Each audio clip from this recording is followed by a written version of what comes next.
and for that reason, because they're false by preferring faith to reason, latently at least equally dangerous. But equally false, but surely not quite equally dangerous because of... No, latently I think so, because, latently, maybe, because of the surrender of the mind. Yeah. The surrender of the mind, Yeah. the eagerness to discard the only thing that we've got that makes us higher primates, the faculty of reason. That's always Yes. deadly. And always... I'm not sure. I think It's potentially... the Amish can't hurt me, but they can sure hurt the people who live in their community. They have a little totalitarian But not quite in the same system. way. The Dalai Lama claims to be a god king of hereditary monarchy and inherited godliness. It's the most repulsive possible idea, and he runs a crummy little dictatorship in Dharamsala. Right. And it would be worse, and praises the Indian nuclear test, it would be worse. It's only limited by his own limited scope. But if you added the same evil jihad to that, you would be more concerned.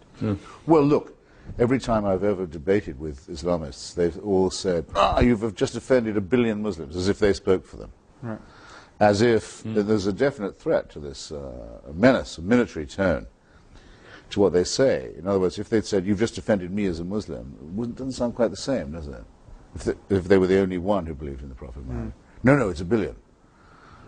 And by the way, what's implied in that is watch out. Right. Yeah. I don't care. If it was only one person who believed that the Prophet Muhammad had been given dictation by the Archangel Gabriel, I'd still say what I was saying. Right, but you wouldn't lay awake And at it would night. be just as dangerous that they believed that, yes. It would, because it could spread. The belief could become more but general. It has, in the case of Islam, it has spread and is spreading, and so its danger is not only potential but actual. Yeah. I can see no contradiction. Yes, but over Talking about space and time, I think this tremendously evens out. I mean, I didn't expect, I'm sure neither did you, in the 60s, that there would be such a threat from Jewish fundamentalism.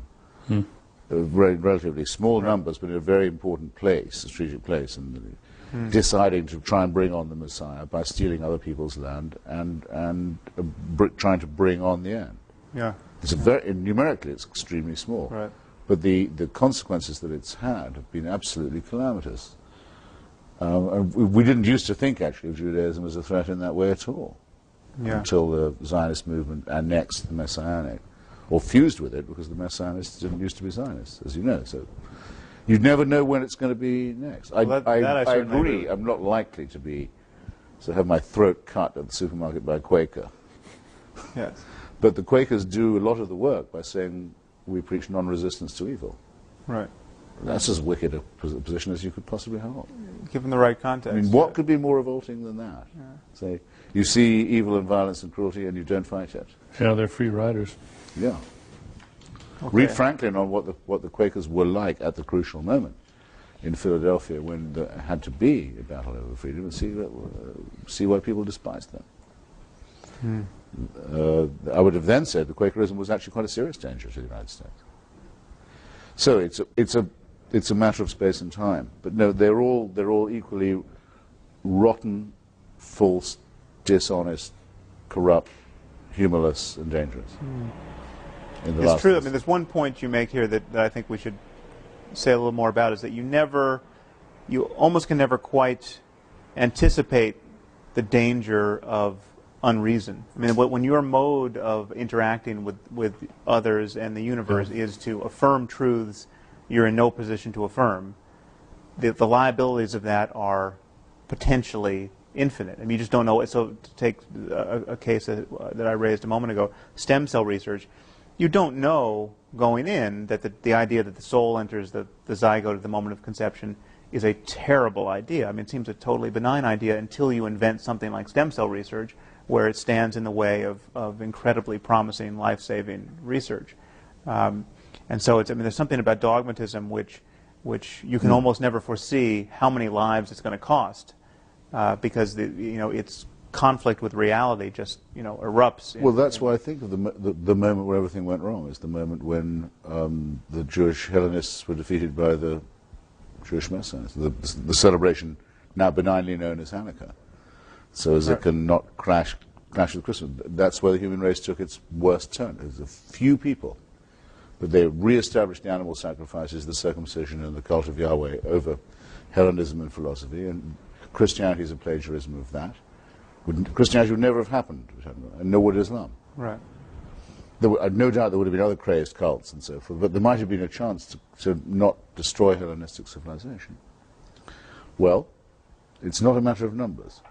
It's a matter of, if I may say so, memes and infections, which will spread very fast. Of course, I would have certainly said in the 1930s that the Catholic Church was the most deadly organization because of its alliance with fascism, which was explicit and open and sordid. Much the most dangerous church, but I would not now say that the Pope is the most dangerous of the religious authorities. It's no question that Islam is the most dangerous religion, and partly because it doesn't have a papacy that can tell it to stop something and make an edict saying control. By all means, yes. But I would still have to say that Judaism is the root of the problem. Although it's only the root of the problem in light of the Muslim fixation on that land. If the Muslims didn't care about Palestine, we could have the settlers trying to usher in the Messiah all they want. There'd be no issue. It's only the conflict of claims on that real estate. This is just to say that well, both sides both sides are at fault, but the only reason why 200,000 settlers could potentially precipitate a global conflict is because there are 1 billion people who really care whether those settlers tear down the Al-Aqsa Mosque. Which it's their dream to do. Yeah. Because they have the belief that one part of the globe is holier than another. Right.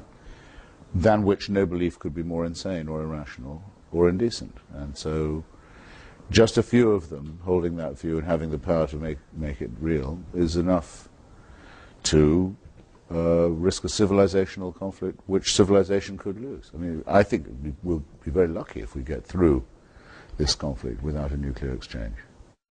Actually, I think that's a very good topic. What are our most grandiose hopes and fears here? I mean, what do you think reasonably could be accomplished in the lifetime of our children? What do you think the stakes actually are? And how would you get there? Yeah, I mean, is there something we can engineer apart from just mere criticism? I mean, are there like practical steps? I mean, what with $1 billion could we do to affect some significant change of ideas? Is there any practical? I feel myself on the losing side politically and on the winning side intellectually. I mean, that's just you don't see anything to do. In the current zeitgeist, I don't think we would be accused of undue conceit if we said of ourselves, or didn't mind it being said of us, that we've been opening and carrying forward and largely winning an argument that's been neglected for too long. And that certainly in the United States and Britain at this moment, that's true, it seems to me. But in global terms, I think we're absolutely in a tiny, dwindling minority that's going to be defeated by the forces of theocracy. Which will probably you're betting against us. No, I think they're going to end up by destroying civilization. I've long thought so. Well, of course, you may be right, but not without a because it can be a single catastrophe. Because that's my big disagreement with Professor Dawkins, is that I think it's us plus the 82nd Airborne and the 101st who are the real fighters for secularism at the moment, the ones who are really fighting the main enemy. So in what sense do you disagree on that? And I think probably among secularists that must be considered the most eccentric position you could possibly hold. That's a tooth fairy belief among most people. That I believe it to be an absolute fact. It is only because of the willingness of the United States to combat and confront theocracy that we have a chance of beating it.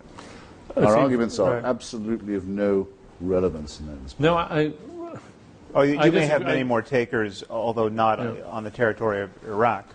I mean, it may be that we need the 82nd Airborne to fight a different war in a different place for the same purpose, for the stated purpose. Voila, by all means, there are reservations to be expressed by me, which I'll happily give you. But in principle, I think it's a very important recognition. Unfortunately, we're running out of time. And possibly tape.